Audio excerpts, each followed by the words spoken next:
Greetings from the Highbridge that goes over the Harlem River. This is a November 5th look, and if you're here for October, there's a Hollow Scream Fright Walk and Fall Festival. And here is an autumn walk. Now, I've timed this so that I could be here for peak autumn colors in the Empire State. And that happens on the day of the New York City Marathon. So the date, it's usually the first Sunday of November.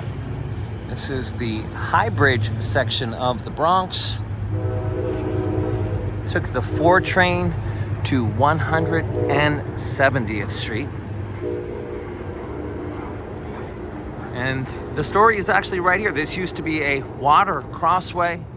And there is the water tower. We're actually heading to Manhattan from the Bronx.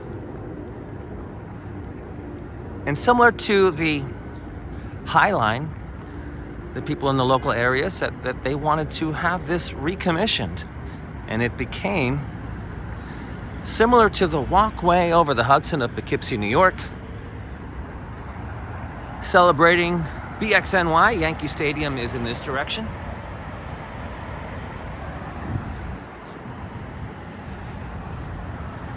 With the New York City skyline going over the Harlem River.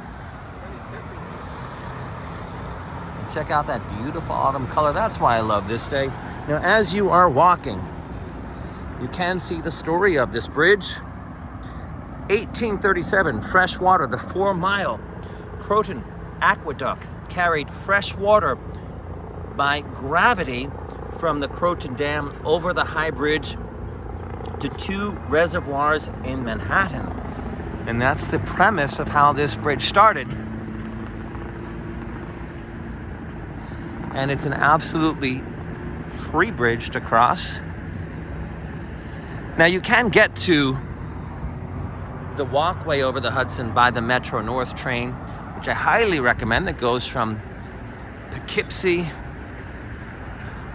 over to New York. But this brings you Washington Heights to the Bronx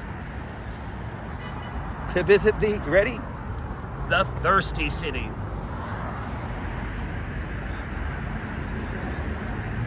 All right, and that is let me show you some of the foliage as we are doing this on a first Sunday of November. And that is a quick glimpse of walking the High Bridge in I Love New York. Till 9. Happy New York Love Spot.